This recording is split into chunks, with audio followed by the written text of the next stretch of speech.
Hello ছাত্রছাত্রীরা, সবাই আপনারা কেমন আছেন? কমেন্ট করে একটু জানান আমার কথা শুনতে পাচ্ছেন কি না। আজকে কাজ ক্ষমতা শক্তির লেকচার 4-এ সবাইকে ওয়েলকাম জানাচ্ছি।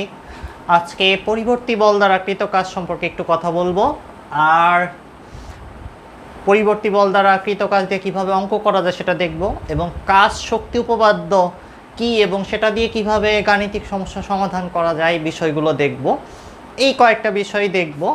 সো ছাত্রছাত্রীরা, তোমরা যারা আমার কথা শুনতে পাচ্ছ তারা একটু দ্রুত কমেন্ট করে জানিয়ে দাও যে আমার কথা স্পষ্ট শোনা যাচ্ছে কিনা, তাহলে আজকের ক্লাসে আমরা চলে আসব। আজকে ওয়ার্ক পাওয়ার এনার্জি কাজ ক্ষমতা শক্তির লেকচার।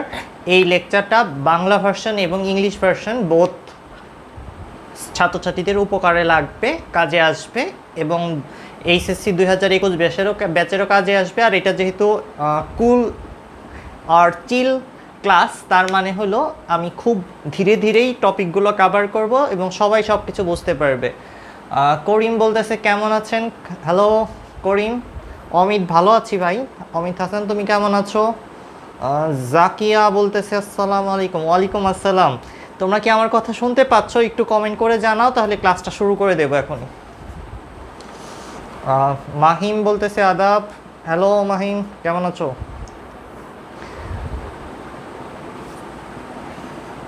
শোনা যাচ্ছে, ওকে, থ্যাংক ইউ। তাহলে আমরা চলে আসি আজকের টপিকে। প্রথমত দেখো, এখানে একটা বলকে ঘুরিয়ে আবার নিজের জায়গায় রাখা হচ্ছে। আমি বোর্ডে চলে গিয়ে পুরো প্রবলেমটাকে দেখাবো, বাট আগে প্রবলেমটাকে এক্সপ্লেন করিনি। একটা বলকে ঘুরিয়ে আবার নিজের জায়গায় আনা হয়েছে এবং বলটার মধ্যে সবসময়ই 5 নিউটন ফোর্স প্রয়োগ করা হচ্ছিল। বলটা যে বৃত্তাকার পথে ঘোরানো হয়েছে সেটার ব্যাস দেওয়া রয়েছে, ব্যাসার্ধ তার অর্ধেক হবে। ব্যাস ডি = 10 মিটার দেওয়া রয়েছে, ব্যাসার্ধ 5 মিটার হবে। এখন জিজ্ঞেস করা হচ্ছে কাজ কত হবে। এখন এই প্রবলেমটা সলভ করি, চলো। আমি এটাকে একটু ছোট্ট করে ফেলতেছি আর রিয়ার ক্যামেরাতে ফিরে দেখো, প্রবলেমটাকে সাইডে রাখতেছি আমি, তারপর এটাকে সলভ করতেছি। এটার মধ্যেই তোমরা বুঝতে পারবা আসলে কাজের কোন সূত্র কখন ব্যবহার করতে হয়। তোমরা যদি একটু ভেবে দেখো, প্রবলেমটাকে আমি আবার এখানে ড্র করতেছি। ওপস,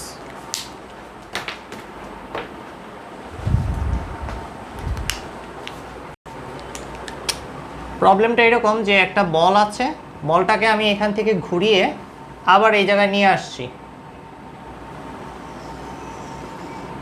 এভাবে একটা কাজ করেছি। এখন তোমরা ভেবে দেখো, এটার আদি বিন্দু এটা, ইনিশিয়াল পয়েন্ট এটা ঘুরে আবার এই জায়গায় আছে, ফাইনাল পয়েন্টও এটা। তার মানে আমি যদি বলি সরণ কত হয়েছে, সরণ ভেক্টরটা তোমরা এটা এখান থেকে ঘুরিয়ে এখানে যদি রাখো, সরণ 0 হবে, 0 হবে। এখন যেহেতু সরণ নাই, তাইলে আমরা কাজের যে সূত্র জানি, W = F(s) cos θ, সেটার মধ্যে সরণটা 0 বসাইলে কি হবে একটু ভাইবে দেখো। এটা যদি আমরা 0 বসিয়ে দিই তাহলে কি রেজাল্ট আসবে? রেজাল্ট আসবে 0 জুল। তার মানে তোমরা যদি এই সূত্র ব্যবহার করে এই অঙ্কটা সলভ করতে চাও, যেটা তোমাদের পাশে দেখানো হচ্ছে এই জায়গাটায় 5 নিউটন ফোর্স প্রয়োগ করে বৃত্তাকার পথে ঘুরিয়ে আবার এই জায়গায় রাখা হয়েছে, তাহলে তোমাদের মনে হবে যে 0 জুল কাজ হয়েছে, কিন্তু আসলে এটা ভুল, এটা সঠিক না। আমরা যেটা নির্ণয় করলাম এটা 100% ভুল। এটা আসলে হবে না। এখানে কি ভুল হইল? সবই তো ঠিক দেখা যাচ্ছে, কিন্তু ভুলটা কোথায় সেটা আমরা বুঝতে পারবো তখনই যখন আমরা পরিবর্তী বল দ্বারা কৃত কাজ কি এবং ধ্রুব বল দ্বারা কৃত কাজ কি সেটা বুঝতে পারবো। এখানে এই সূত্রটাই ব্যবহার করা যাবে না। কোথায় ভুল ছিল এবং সেটা কিভাবে সংশোধন করা যায় এখন একটু দেখো। আমরা যে সূত্র জানি, W = F.s অথবা এফ এস কস থেটা। এখানে এই সূত্রটা, কাজের এই সূত্রটা খাটবে শুধু তখনই যখন এফ কনস্ট্যান্ট হবে বা ধ্রুবক হবে, ধ্রুব বল থাকবে। বলটা যদি ধ্রুব না থাকে অথবা আমরা যদি সরণটা বলের ক্রিয়াকালে না নেই, এটা হবে বলের ক্রিয়াকালে, বলের ক্রিয়াকালে বলটা যতক্ষণ পর্যন্ত প্রয়োগ ছিল, মানে ফোর্সটা যতক্ষণ পর্যন্ত কোনো বস্তুর উপর কাজ করতেছিল, ততক্ষণ পর্যন্ত যে সরণটা হয়েছে সেই সরণটাকে আমার নিতে হবে। ফোর্স যখন নাই তখন তুমি সরণ হিসাব করে এখানে বসাই দিলে কোনো লাভ হবে না। এই কথা আগে বলছিলাম। এই যে সূত্রটা, এটাকে বলা হয় ধ্রুব বল দ্বারা কৃতকাজের সূত্র। এই সূত্র কখনোই খাটবে না যদি বল চেঞ্জ হয়। তার মানে একটা সাইড নোট দিয়ে লিখতে পারো, এফ চেঞ্জ হলে এই সূত্র খাটবে না। তাতে আমাদের এইখানে যে প্রবলেমটা আমরা দেখতে পাচ্ছি এইখানে, সেটার সাথে কি সম্পর্ক আছে এটা একটু বুঝো। আমরা বললাম যে এই সূত্রটা খাটবে হলো শুধু ধ্রুব বলের ক্ষেত্রে, কিন্তু আমাদের এখানে তো বল ধ্রুবই দেখা যাচ্ছে। প্রশ্নের মধ্যে দেখো 5 নিউটন দেখা যাচ্ছে ফোর্সের মান। ফোর্সের মান যেহেতু ধ্রুবক, তাইলে এই জিনিসটার মধ্যে তো ধ্রুব বলই প্রয়োগ হয়েছে মনে হচ্ছে আমাদের।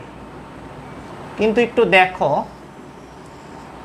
যখন তুমি একটা বলকে এখান থেকে ঘুরিয়ে আবার এখানে নিয়ে আসবা, তখন প্রত্যেকটা বিন্দুতে ফোর্সের মান চেঞ্জ না হইলেও দিকের চেঞ্জ হয়েছে।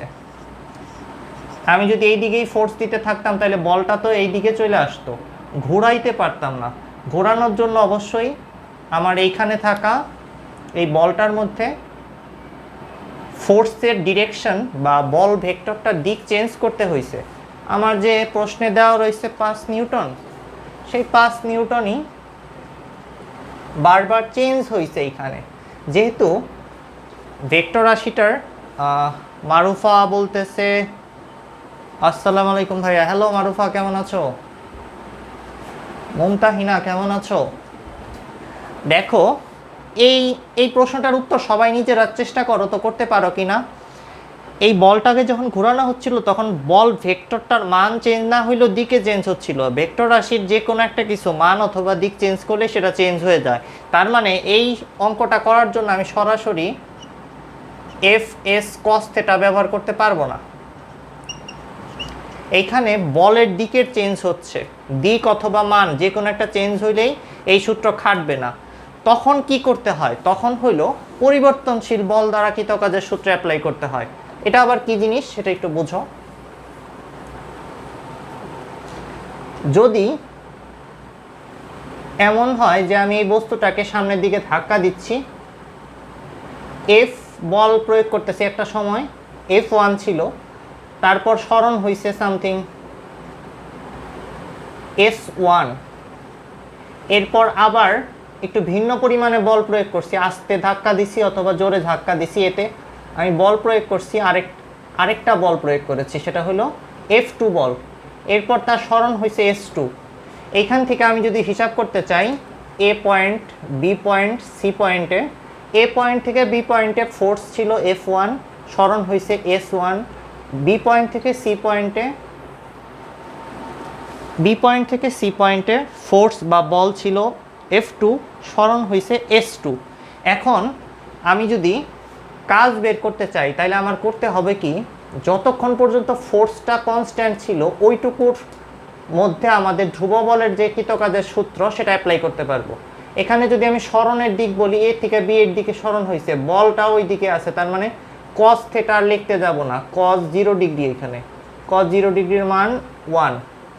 সো আমি লিখবো F1 S1, এতটুকু কাজ বের হইলো। এবার বি থেকে সিতে যে কাজটা হয়েছে সেটা আমার যোগ করতে হবে আবার F2 S2 করে। তার মানে হলো যতটুকু দূরত্ব যাওয়ার পর্যন্ত আমার বলটা চেঞ্জ হয় নাই, সেই বলটুকুর সাথে সরণটা গুণ করে করে এভাবে যোগ করতে হবে। তাইলে আমি আসলে পরিবর্তনশীল বল দ্বারা কাজও বের করতে পারবো আমাদের জানা সূত্রটা ব্যবহার করি।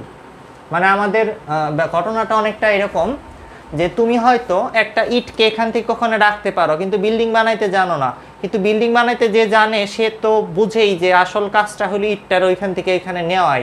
সো যে বিল্ডিং বানাইতে পারে সে তোমাকে দিয়ে বা কোনো লেবারকে দিয়ে ইটটাকে এইখান থেকে ওইখানে নেওয়া আনা নেওয়া করাইতে করাইতে একটা সময় দেখা যাবে একটা বিল্ডিং তৈরি করে ফেলছে। সো বেসিক কথাটা হইলো এইটুকের মধ্যে ধ্রুব বলের সূত্র খাটে, এইটুকের মধ্যেও খাটে, কিন্তু এর থেকে সির মধ্যে খাটে না, তাই সরাসরি কোনো সূত্র ব্যবহার করতে পারছো না। সো ধ্রুব বল দ্বারা কৃতকাজের বেসিক প্রিন্সিপালই হইলো সামেশন করতে হবে এই এফ গুলো আর এস গুলোকে এভাবে করে নিয়ে। এই সামেশন চিহ্নটাকে একটু এইখান থেকে যদি টান দিয়ে ভালো করে লিখতে চাই সেটাকে বলে ইন্টিগ্রেশন চিহ্ন। ইন্টিগ্রেশন দিয়ে তুমি সব থেকে সফিস্টিকেটেড ওয়েতে এটাকে এক্স লিখতে পারো, এই ডিস্টেন্সটাকে এসও লেখে অনেকে, এটা কোনো সমস্যা না। আমি ইনিশিয়াল পয়েন্ট থেকে ফাইনাল পয়েন্ট পর্যন্ত ইন্টিগ্রেশন করলে আসলে ধ্রুব বল দ্বারা কৃতকাজ বের করতে পারবো। তাইলে আমরা এত প্যাচ গুজে না গেলাম, আমি সহজভাবে আবার বলি কথাটাকে। আমাদের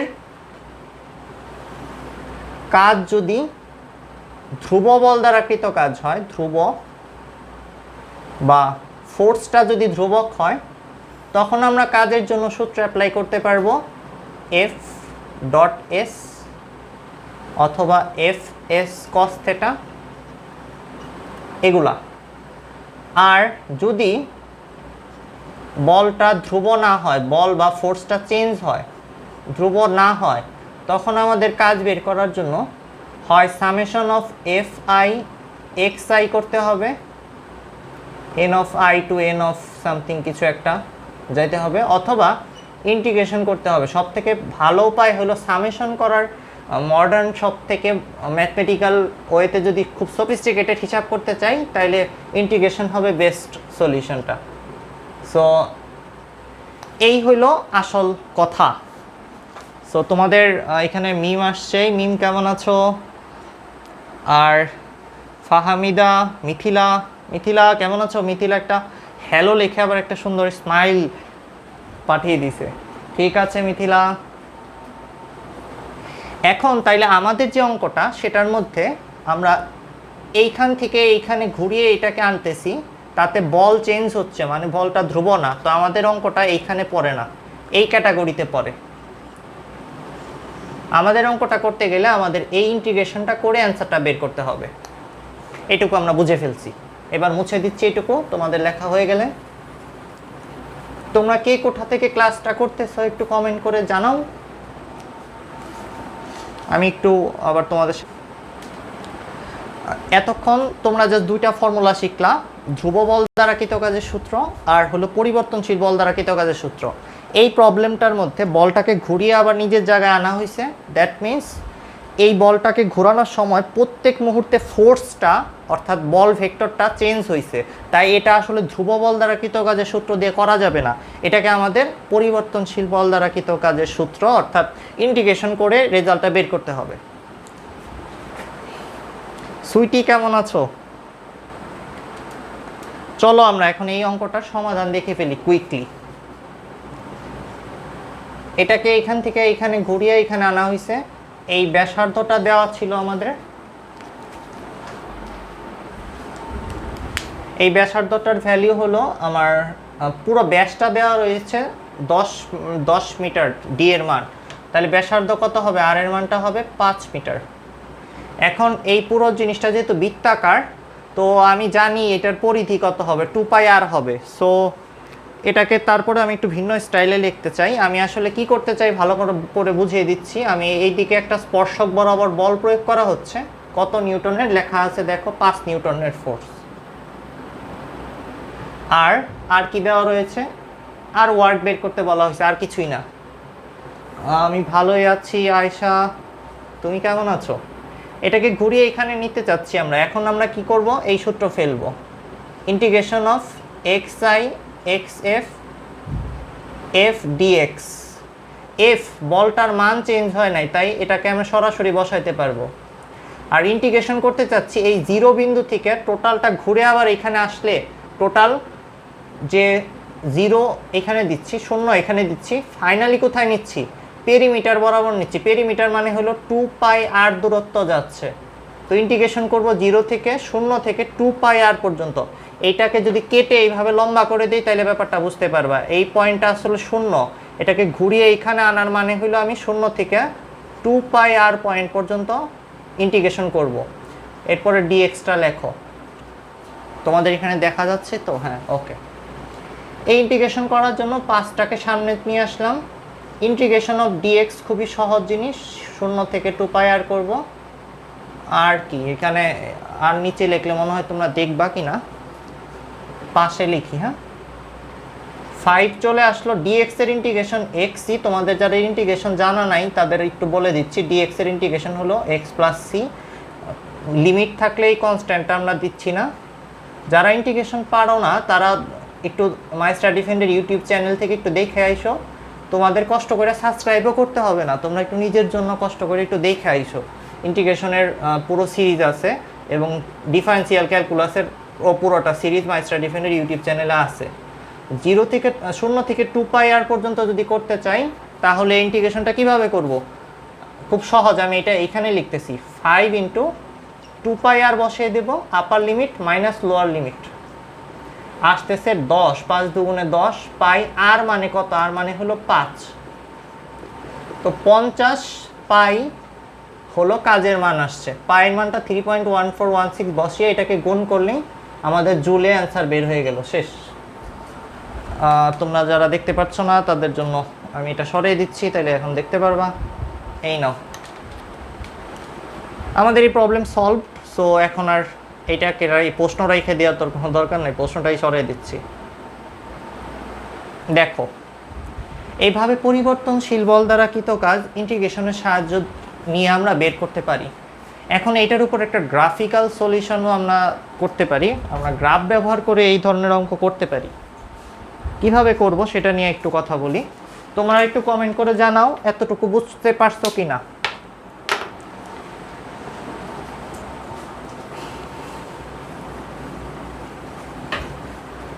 কেউ যদি এইটা না বুঝতে পারো, এটা অনেক চিল ক্লাস, খুব আস্তে আস্তে একদম দুর্বল থেকে দুর্বল ছাত্রছাত্রীরাও বুঝতে পারে যেন এমনভাবেই ক্লাসটা নেওয়া হচ্ছে।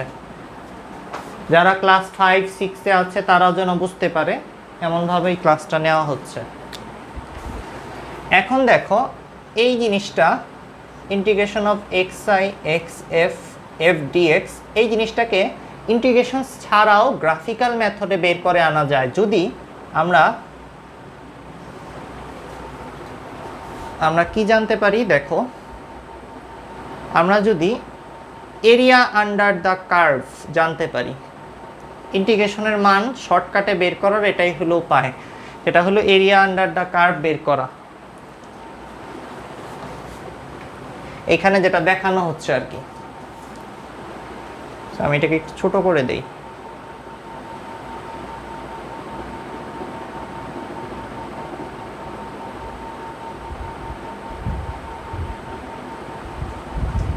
আমাদের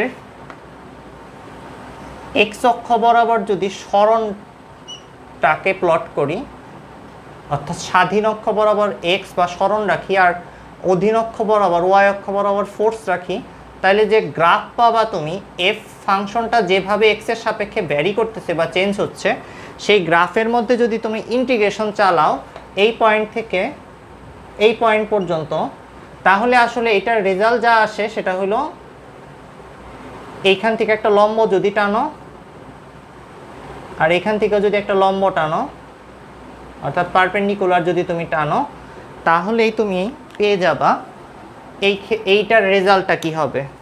সো বেসিক্যালি এই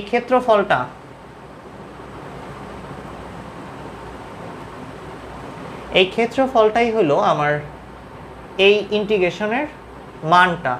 সো এই ক্ষেত্রফলটা যদি 300 হয়, এই এরিয়াটা যদি A1 বা অন্য কিছু হয়, তাহলে এই A1-এর যা মান আসবে সেটাই হলো কাজের মানটা। তার মানে পরিবর্তনশীল বল দ্বারা কৃত কাজটা ইন্টিগ্রেশন করার যে শর্টকাট মেথড আছে, এরিয়া আন্ডার দ্য কার্ভ বা এইটুকুর ক্ষেত্রফল বের করা, সেটা দ্বারাও তুমি করতে পারো। এইটা দিয়ে এখন অঙ্ক দেখাইলে তোমরা বুঝতে পারবা পরিবর্তী বল দ্বারা কৃত কাজ। আসলে গ্রাফিক্যাল সিস্টেমে কিভাবে বের করে, গ্রাফ ব্যবহার করে কিভাবে বের করে। চলো একটা অঙ্ক দেখিয়ে ফেলতেছি, এটাকে আর একটু ছোট করে দিতে হবে আমার, এটা অনেক জায়গা খেয়ে ফেলবে না হলে। থিঙ্ক এখানে রেখে দিই ওরে, ওই ফর্মুলাটাই আসলে বেসিক্যালি ইউজ করতেছি আমরা। তো চলো দেখি কি করা যায়। একটা অঙ্ক আমি একটা গ্রাফ দিয়ে দিচ্ছি,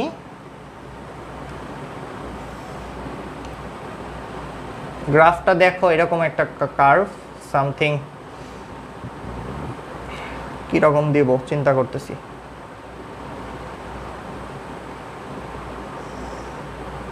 আচ্ছা এটা বাঁকা হয়ে গেছে, একটু বাঁকা হবে না।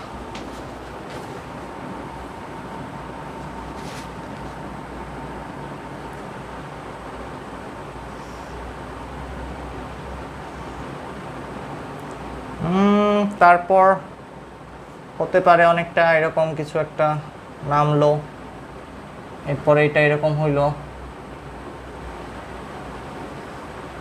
তারপর হতে পারে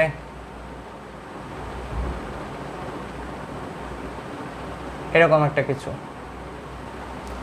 এই বরাবর বল মানে ফোর্স, আর এই বরাবর সরণটা এক্সট্রা আছে। তোমাকে এই তথ্যগুলো দেওয়া থাকবে।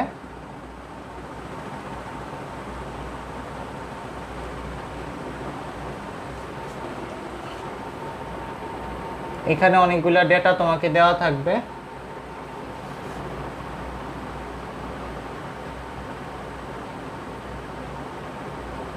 এটা মনে করো তোমাকে দেওয়া হইলো 50, এটা হইলো 30 নিউটন ফোর্স আর কি। এটা ধরো 2 ছিল, এটা সামথিং 6, এটা মনে করো কত 10, এটা 14, আর এটা বলা নাই, বাট একটা কথা বলা আছে, quarter of A circle, 1/4 of A circle.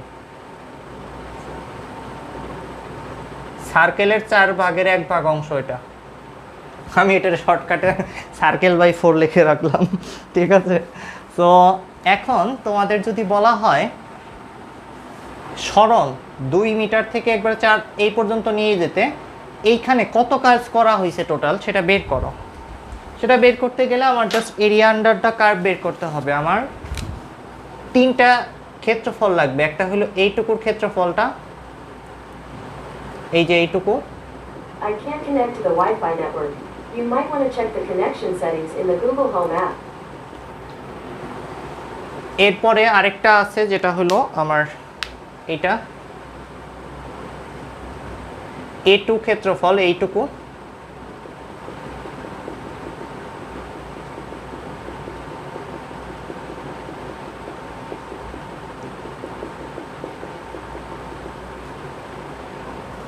এরপরে আবার আরেকটা আছে A3।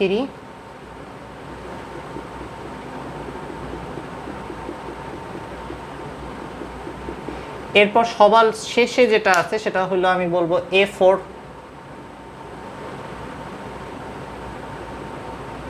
এই 4টা ক্ষেত্রফল যোগ করলেই টোটাল ওয়ার্ক ডান বা কৃত কাজের পরিমাণ আমরা বের করতে পারবো। সো এটা দ্রুত করে ফেলতে পারি আমরা। আই থিঙ্ক এখানে কনসেপচুয়ালি কঠিন কিছু নেই, সো আমরা এটা খুব সহজেই করতে পারি। কাজ হবে এই 4টার যোগফল, A1 A2 A3 A4। এইটুকু আসলে কি একটা ত্রিভুজ, তো হাফ ইন্টু ভূমি ইন্টু উচ্চতা। হাফ ভূমি কত, 6 থেকে 2 বাদ দিলে কত থাকে, 4 থাকে ভূমি। উচ্চতাটা কত, 50, প্লাস এইটুকুর ক্ষেত্রফল কত হতে পারে। You might want to check the connection settings in the Google Home app. এইটুকু দৈর্ঘ্য 10 - 6 মানে 4 হলো দৈর্ঘ্য। প্রস্থ যদি বলি সেটা 50। এরপর A3 এইটুকু, এটা কত, 14 - 10 আসলে 4, দৈর্ঘ্য 4, প্রস্থ হলো 30। আমাদের এইটাকে একটু এই পাশে নিয়ে আসতে হবে। এরপর সবার লাস্টেরটা, এটা হইল 1/4 অফ এ সার্কেল। এইটুকু আসলে দেওয়াই আছে, এই যে এইটুকু 30 বা 30, তাহলে এইটুকুও 30। সো দুই পাশে 30 চিন্তা করে আমরা কাজটা করব। আসলে ব্যাসার্ধ 30, সো এটা আসলে পাই আর স্কোয়ার বা 30 স্কোয়ার টোটালটা ক্ষেত্রফল হইতো। যদি এটা একটা বৃত্ত হইতো, এটা তো বৃত্তের 4 ভাগের 1 ভাগ, তাইলে 4 দিয়ে ভাগ করে দিলেই আমরা পেয়ে যাব এত জুল হবে কাজের পরিমাণটা। শেষ। তো তোমাদের তুলে নেওয়ার জন্য আমি একটু সামনে আগিয়ে দিচ্ছি, ভালো মতো দেখতে পারবে। এখন তোমরা কি সবাই বোর্ড দেখতে পাচ্ছ কিনা ক্লিয়ারলি সেটা আমাকে জানাও। এইভাবে করে আমরা পরিবর্তী বল দ্বারা কৃতকাজ বের করতে পারি ফ্রম গ্রাফিক্যাল মেথডে আর কি, ইন্টিগ্রেশন না করেও বের করা যায়। সো এরপর একটু ক্যালকুলাসের ইউজ দেখাই, তোমাদের একটু লাগতে পারে, আমি একটু বুঝিয়ে বলি। ওয়ার্ক পাওয়ার এনার্জিতে তোমাদের যদি ফোর্সটা এইভাবে দেওয়া থাকতো, ক্যালকুলাসের আচ্ছা ক্যালকুলাসের ইউজটাই দেখায়। ফোর্স ফাংশনটা দেওয়া রয়েছে, ফোর্স ফাংশনটা হলো এক্স এর সাপেক্ষে variable, so F of x দেওয়া রয়েছে।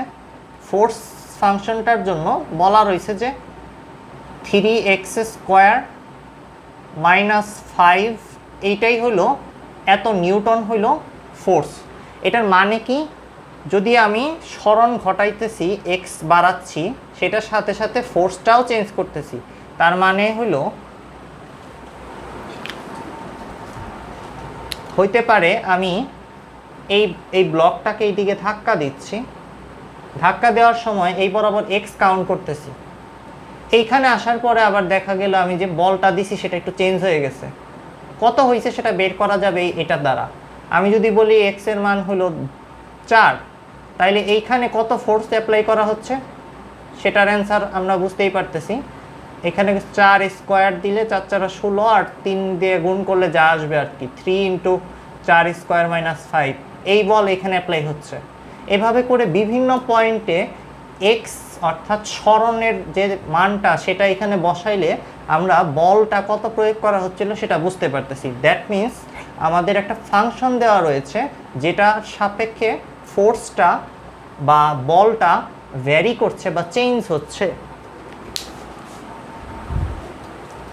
এখন একটু বুঝো, যদি এটা দেওয়া থাকে, তোমাকে বলা হয় যে কোনো বস্তুকে এইভাবে সরণ ঘটানো হয়েছে, something X I initially 10 metre দূরে ছিল, এটাকে এখন এক্স এফ ফাইনালি 50 মিটার দূরে নিয়ে যাওয়া হয়েছে, তাইলে ওয়ার্ক ডান কাজের পরিমাণ কত বের করো।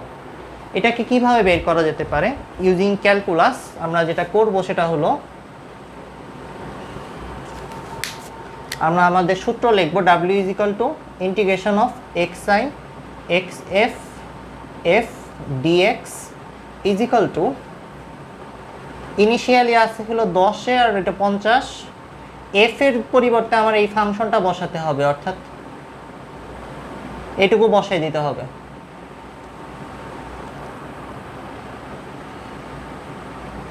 দিলাম বসায়া, এরপরে এই ইন্টিগ্রেশনটা কমপ্লিট করতে হবে, তাইলে আমাদের অ্যান্সার বেরোয় আসবে। সো আমি এটার একটু পিছিয়ে দিচ্ছি, আই থিঙ্ক এছাড়া ওকে। এটার ইন্টিগ্রেশন আমি সরাসরি করে ফেলবো। 3 আছে, এক্স স্কোয়ারের ইন্টিগ্রেশন হলো x to the power N এর সূত্রে ফেলে আমরা এক্স স্কোয়ারের ইন্টিগ্রেশন করব, এটার ইন্টিগ্রেশনের রেজাল্ট আসবে এই জিনিসটা। সো আমার এই 3 আর এই 3 কাটা চলে যাবে, তো এক্স কিউব থাকবে শুধু, আর মাইনাস 5x dx আর কি, মানে 5x মাইনাস 5x থাকবে ওইখানে। আমরা এই আগেই বলছিলাম dx এর ইন্টিগ্রেশন হলো x, 5 চলে আসলো সামনে আর এই x 5x। এই ইন্টিগ্রেশনটা কমপ্লিট হয়ে গেল, খুব সহজ। 10 50, এবার একবার 50 বসাবো এখানে, তারপর মাইনাস এখানে 10 বসাবো, lower limit upper limit minus lower limit করলে অ্যান্সার চলে আসবে।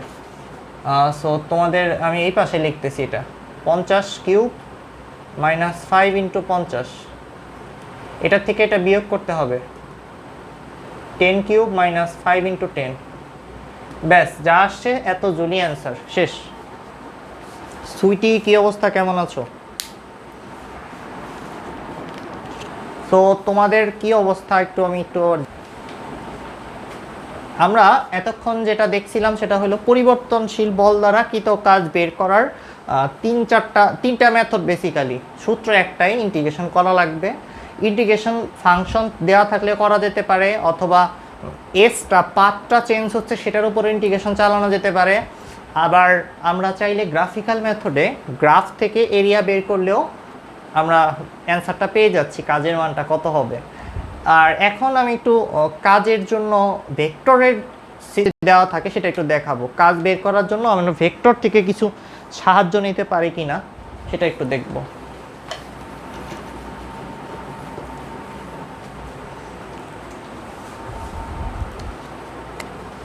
আমাদের ফোর্স এফ যদি দেওয়া থাকে এরকমভাবে 2i hat plus 3j hat। আচ্ছা, এটা এইভাবে না দিয়ে আমি একটু একটা পেন্ডুলাম আঁকি, তারপর জিনিসটাকে দেই, তাইলে সবার একটু ধারণা করতে সুবিধা হবে। চলো আঁকাআঁকি করি। এরপর একটা নিচে বব দেব।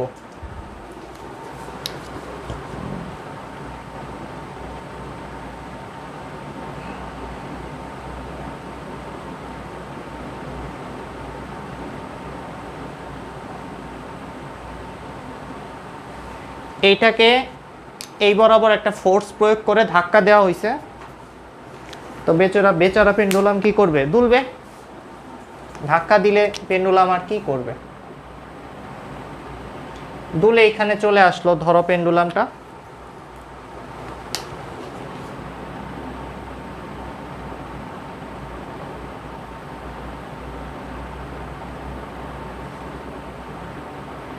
এখন আমি যে সরণ দেখাবো সেটা হলো এই ভেক্টরটা হবে সামথিং এইখান থেকে এই বরাবর সরণটা হবে।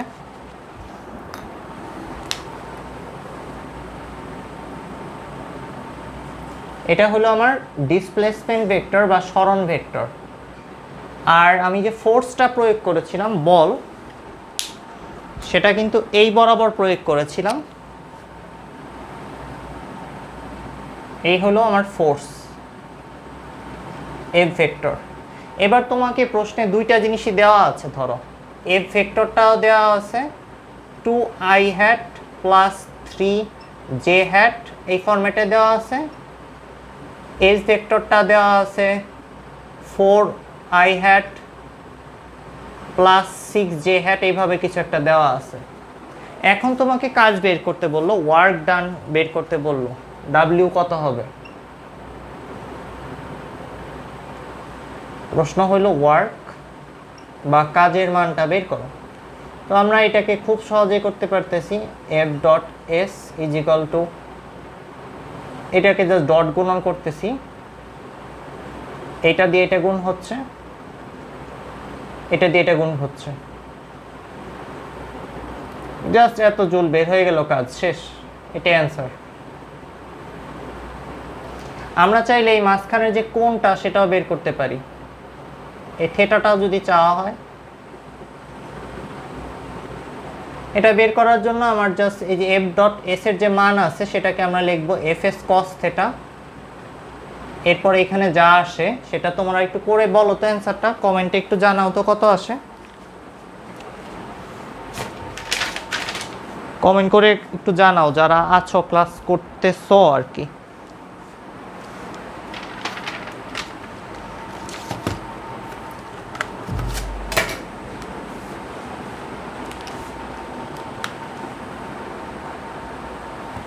কারো হাতে কি ক্যালকুলেটর নেই? এটা অ্যান্সার আসতেছে 26।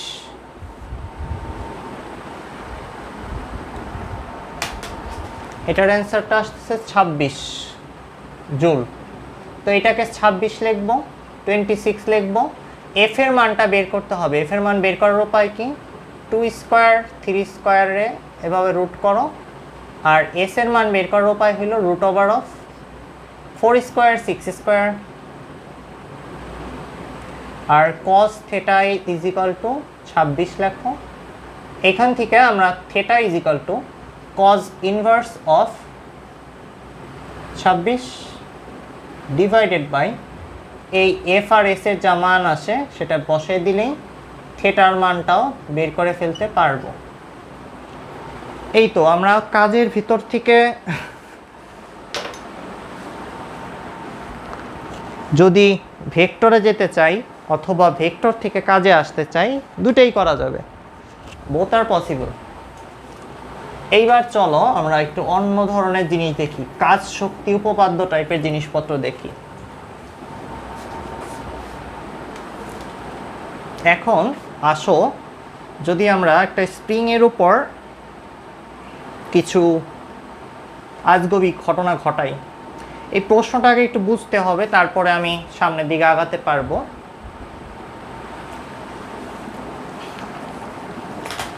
দেখো এই যে স্প্রিংটা দেখতেছো, এই স্প্রিংটাকে সামনের দিকে টেনে ধাক্কা দেওয়া হয়েছে, মানে পিছন দিকে, সামনের দিকে না, ঠিক পিছন দিকে, এইদিকে টানা হয়েছে।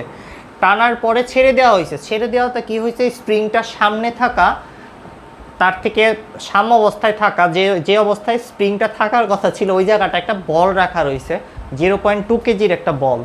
ওই বলটাকে, স্প্রিংটা যেহেতু টেনে ছেড়ে দিচ্ছ, ওই বলটাকে যায় স্প্রিংটা ধাক্কা দিচ্ছে। ওই স্প্রিংটা সামনের দিকে একটা কাজ করতেছে। কেন কাজ করতেছে? সিম্পল ব্যাপার হলো, স্প্রিংটাকে আমি যখন চাপ দিয়ে ধরে রাখছিলাম, স্প্রিংটার মধ্যে কিছু সঞ্চিত বিভব শক্তি ছিল। সেই স্প্রিংটাকে যখন ছেড়ে দিছি, স্প্রিংটা সামনে থাকা একটা বলকে গতিশীল করতেছে। বলটা আগে স্থির ছিল, বলটা এখন স্প্রিং থেকে ফোর্স পাওয়াতে বা শক্তি পাওয়াতে ওই বলটা, সামনে যে লাল বলটা দেখা যাচ্ছে, ওইটা দ্রুত ফরওয়ার্ড দিকে অর্থাৎ সামনের দিকে দৌড়ানো শুরু করবে। এখন আমাদের প্রশ্ন হইল কত বেগে দৌড়াবে, সেটা আমরা বের করতে যাচ্ছি। এটা ইন্টারেস্টিং একটা প্রশ্ন। বেসিক্যালি একটা স্প্রিংকে চাপ দিয়ে সামনে একটা বল রেখে দিছি, তারপরে স্প্রিংটাকে ছেড়ে দিছি, বলটাকে স্প্রিংটা ধাক্কা দিয়ে সামনের দিকে মুভ করাচ্ছে। চলো এখন বের করি এটার বেগ কত হবে। খুবই কনসেপচুয়াল প্রবলেম এবং ইন্টারেস্টিং প্রবলেম। এটার জানতে গেলে, এই প্রশ্নটার উত্তর করতে গেলে আমাদের বুঝতে হবে স্প্রিংয়ের সাম্যাবস্থা ছিল এইটা, এবং এই দিকে কতখানি টানা হয়েছে, স্প্রিংটাকে 5 মিটার বলা রয়েছে, এই যে এইটুকু 5 মিটার। আর স্প্রিং যে ধ্রুবক সেটা হলো 10 নিউটন পার মিটার লেখাই রয়েছে। আর এই বলটা হলো 0.2 কেজির একটা বল। এটাকে চাপ দিয়ে, স্প্রিংটাকে এই দিকে একটু চাপ দিয়ে ছেড়ে দিছি, সাথে সাথে স্প্রিংটা এসে বলটাকে ধাক্কা দিয়ে বলটাকে একটা গতিশীল করে তুলবে। এখন আমাদের কাজ হবে এই বলটার বেগ বের করা, যে যখন গতিশক্তিটা পাবে তখন আসলে কত বেগে ছুটবে বলটা, সেটাই বের করতে যাচ্ছি। প্রশ্নটা এখানে রাখি, আমরা বোর্ডে চলে যাই। পড়তে ভালো লাগে, আমার মনে হচ্ছে না ভালো লাগতেছে, বাট তোমাদের ডিমান্ড সারা খোপার। আচ্ছা দেখো, পুরো সিচুয়েশনটাকে আগে আমি আবার একটু বোর্ডে আইটা ফেলি, তাহলে তোমাদের বুঝতে সুবিধা হবে।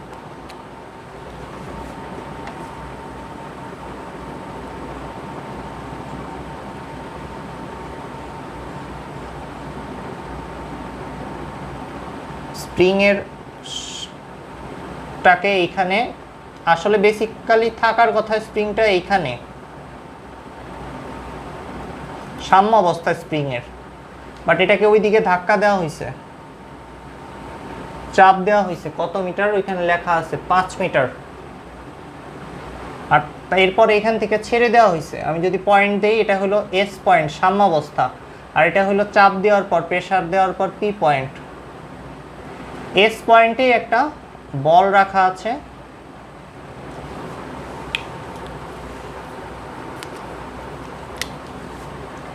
এই যে বলটা,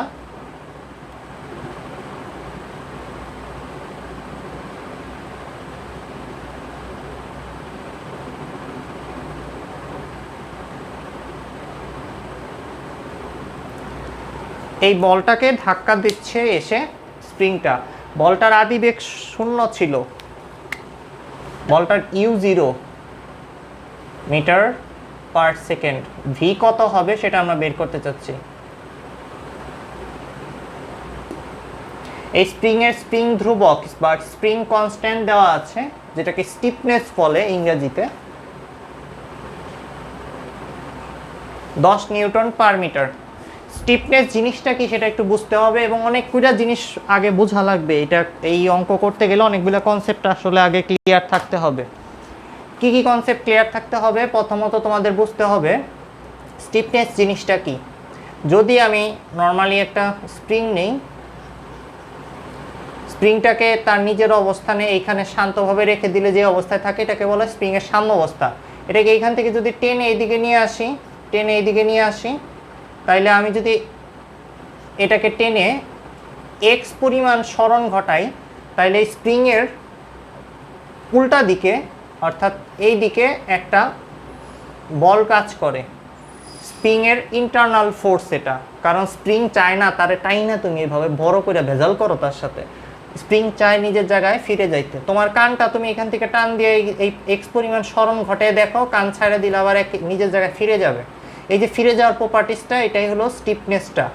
এটা কিভাবে মাপে? স্টিফনেসের বেসিক কথাটা হলো, যদি এক্স সরণ ঘটানোতে এফ পরিমাণ বলে স্প্রিংটা নিজের জায়গায় ফিরে যাইতে চায়, তাইলে 1 মিটার সরণ ঘটাইতে গেলে কতখানি বল সৃষ্টি হবে? এইটাকেই বলা হয় এই স্প্রিংটার স্টিফনেস। মানে প্রতি মিটার বা প্রতি ইউনিট সরণের বিপরীতে স্প্রিং কত বলে নিজের জায়গায় ফিরে যাইতে চায়। স্প্রিংটা যদি মোটা সোটা হয়, অনেক শক্তিশালী হয়, তাহলে এই এফ এর মানটা বেশি হবে। স্প্রিংটাকে একটু টান দিলেই সে অনেক জোরে পিছনে ফিরে যেতে চাইবে। স্প্রিংটা যদি দুর্বল হয়, অনেকখানি টান দিলেও দেখবা আসলে ওইদিকে বেশি বল পাবে না বা বল দিয়ে ওইদিকে ফিরে যেতে চাইবে না। এই যে ঘটনাটা ঘটতেছে, এটা হলো স্প্রিংয়ের ইন্টারনাল প্রপার্টি। স্প্রিংটা কেমনভাবে কি ম্যাটেরিয়াল দিয়ে তৈরি সেটার উপর ডিপেন্ড করে। তাই যে স্টিফনেস বা কে বা স্প্রিং ধ্রুবক আসলে স্প্রিংয়ের ম্যাটেরিয়ালের প্রপার্টিস। অবজেক্টিভে আসবে এই ধরনের প্রশ্ন। এটা কিসের উপর নির্ভর করে? বলের উপর নির্ভর করে না সরণের উপর নির্ভর করে? দুইটার একটার উপরও নির্ভর করে না। বেসিক্যালি আমরা যদি বলি এটা কিভাবে চেঞ্জ করা যেতে পারে, তাইলে এটার প্রপার্টিসের উপর নির্ভর করতেছে। মানে এই যে স্প্রিংটা কি দিয়ে তৈরি সেটার উপর ডিপেন্ড করতেছে। আর যদি এক্সপেরিমেন্টে যাও, তাহলে কত সরণ ঘটাইছো, কত বল কাজ করতেছে এদিকে, সেটার উপর ডিপেন্ড করবে। তখন বল আর সরণ দুইটার উপরে নির্ভর করবে। সো আমরা কে জিনিসটা বুঝলাম। এখন এইখান থেকে কি দেখা যাচ্ছে দেখো, কে থেকে আমরা দেখতে পাচ্ছি এফ ইজিক্যাল টু তাইলে কি কে এক্স। আর এফটা যেহেতু ওই দিকে, তাই আমরা এটাকে মাইনাস দিয়ে লিখতে পারি, যে এটার এইদিকে প্লাস ওই দিকটা মাইনাস ধরলে এফটারে এইভাবে লিখতে পারি মাইনাস কে এক্স। এইখান থেকেই পরবর্তীতে তোমরা ইলাস্ট্রিসিটি চ্যাপ্টারে দেখবা এটাকে বলা হয় হুকের সূত্র। বাট আমি ওই দিকে যাইতে চাচ্ছি না, আমি জাস্ট বুঝাইলাম এফ হইল কে এক্স। কে দিয়ে সরণটাকে গুণ করলেই কত বল স্প্রিং নিজে থেকে প্রয়োগ করতেছে নিজের জায়গায় ফিরে যাওয়ার জন্য, সেটা বের করা যায়।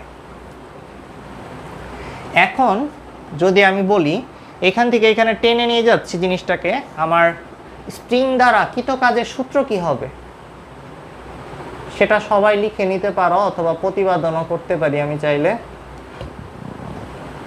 স্প্রিংটার সাম্য অবস্থা যদি এটা হয়, এইখান থেকে আমি যদি স্প্রিংটাকে সামনের দিকে টেনে কোথাও নিয়ে যাই, এটাকে বলি যদি আদি অবস্থান, আর এটাকে যদি বলি ফাইনাল অবস্থান, তাইলে আমরা চাইলে কাজের মানটা বের করতে পারি। অনেক কুইকলি বের করে ফেলি। দেখো, integration of F DX X I x F. F এর জায়গায় আমরা লিখবো সেই মাইনাস কে এক্স, একটু আগে দেখছি। এফ এর পরিবর্তে এটাকে রিপ্লেস করে দিলাম। এরপরে এই ইন্টিগ্রেশনটা যদি কেটাকে সামনে নিয়ে এসে আমি যদি কমপ্লিট করি, half K into x I square minus x F square, এরকম একটা কিছু আসবে। তোমার ইন্টিগ্রেশন করা লাগবে না যদি তুমি এই সূত্রটাকে সরাসরি মুখস্থ করে ফেলো। তোমার একটা জিনিস মনে রাখা লাগবে, এই দূরত্বগুলা ইনিশিয়াল পয়েন্ট থেকে হিসাব করতে হয়। মানে এই যে এইখান থেকে এইভাবে যে দেখাচ্ছি জিনিসটা এরকম না। মানে কি?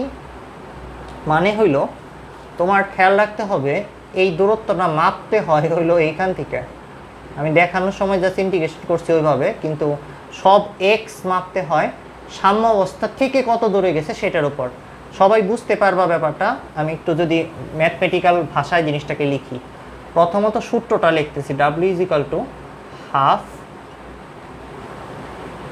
কে x I square minus x F square দ্বারা কাজ বের করব। এখন দেখো কিছু কেস দেখো, স্প্রিংটার সাম্য অবস্থা মনে করো এই জায়গাটা। এখন এইটাকে তুমি এইখান থেকে সামনে আরও 10 মিটার নিয়ে গেছো, তাহলে এই সূত্রটা অনুযায়ী কে এর মান যদি 10 হয়, ডাব্লিউর মান কত হবে?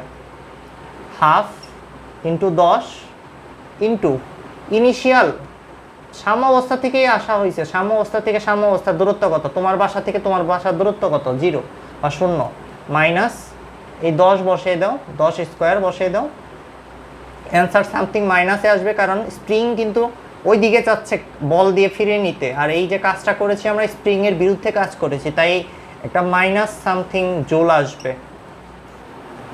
এটা খুব সহজ জিনিস। এরপরে দেখো আমরা যদি এই স্প্রিংটাকে, এটা সাম্য অবস্থা ছিল, আমি এটাকে টেনে এখানে নিয়ে গেছি, তারপর আরও টেনে এইখানে নিয়ে গেছি।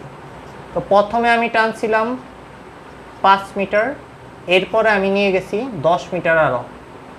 এখন কাজ কত হবে? কে এর মান আবারও যদি 10 নিউটন পার মিটার থাকে, W is equal to half K, এই যে এভাবে চিন্তা করবা, হাফ কে এর জায়গায় আমি বসিয়ে দিই, হাফ ইন্টু 10, এক্স আই কত হয় আমার? এই যে এইটুকু 5 স্কোয়ার, এক্স এফ কত?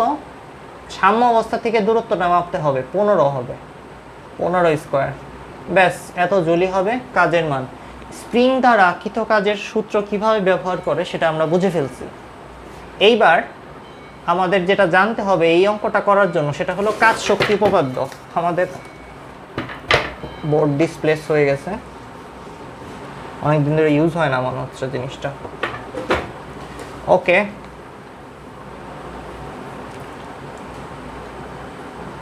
আমাদের কে এর মান এটা ছিল, কাজ শক্তি উপপাদ্য অনুযায়ী work done is equal to হয় গতি শক্তির পরিবর্তনের সমান। যদি আগে গতি শক্তি something half m u square থাকে, আর এখন গতি শক্তি হাফ এম ভি স্কোয়ার হয়, তাহলে এই দুইটার যে পরিবর্তনের মানটা, আচ্ছা আমি এটাকে সরিয়ে দিচ্ছি, এই দুইটার যে পরিবর্তনের মানটা সেটাই হবে আমার কাজের সমান। এখানে যে কাজটা করা হয়েছে, এটাকে ছেড়ে দিলে যে পরিমাণ শক্তি বের হবে সেটা হলো স্প্রিং দ্বারা কৃত কাজ। তাই এখানে ডাব্লিউর পরিবর্তে আমরা অনেক কিছু লিখতে পারতাম, এখন যেটা লিখবো সেটা হলো half K into x I square minus x F square. এটাকে মডুলাসে লিখতে পারি আমি, আমার মানটা দরকার, ইজিক্যাল টু আদি বেগ এখানে 0, তার মানে এই অংশটা থাকবে না, শুধু হাফ এম ভি স্কোয়ার থাকবে, half M V square minus 0 লিখে দিলাম তোমাদের সুবিধার্থে, এটা অংশটা বাদ হয়ে 0 হয়ে যাবে। এক্স আই হলো আগে কোথায় ছিল? সাম্য অবস্থায় ছিল, তো এটা 0 হবে, তার মানে এই জায়গাটায় আমরা লিখতে পারি 0 স্কোয়ার। আর এক্স এফ হলো -5 হোল স্কোয়ার করলে 5ই আসবে, সো 5 স্কোয়ার আসবে বা 25 আসবে, আমি 5 স্কোয়ার লিখলাম। কে এর জায়গায় এটার কে এর মান বসাচ্ছি 10, সো 10। এইভাবে করলে আমি একটা রেজাল্ট পাবো, সেটার মডুলাস নিলে আমি পাচ্ছি কত?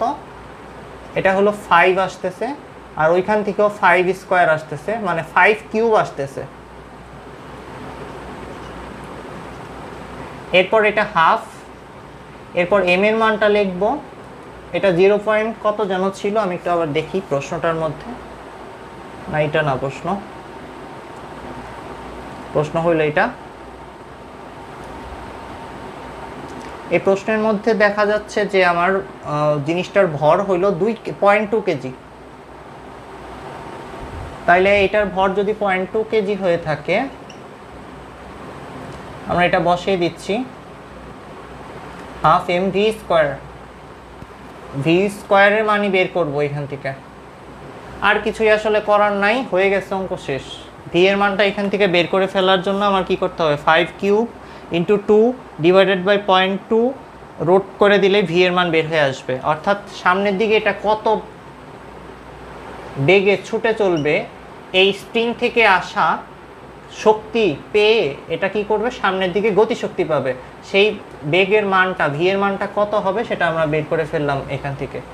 সো খুবই সিম্পল অঙ্ক ছিল, এটাই ছিল কাজ শক্তির উপপাদ্যের একটা বিশেষ প্রয়োগ যেটা আমরা এখানে করলাম, এবং কাজ করলাম স্প্রিং দ্বারা, আমরা নিজেরা করি নাই, স্প্রিংটাকে চাপ দিয়ে ধরে ছেড়ে দিছি, তারপরে ওটা ওদিকে পাস করেছে, দেন কাজ হয়ে গেছে।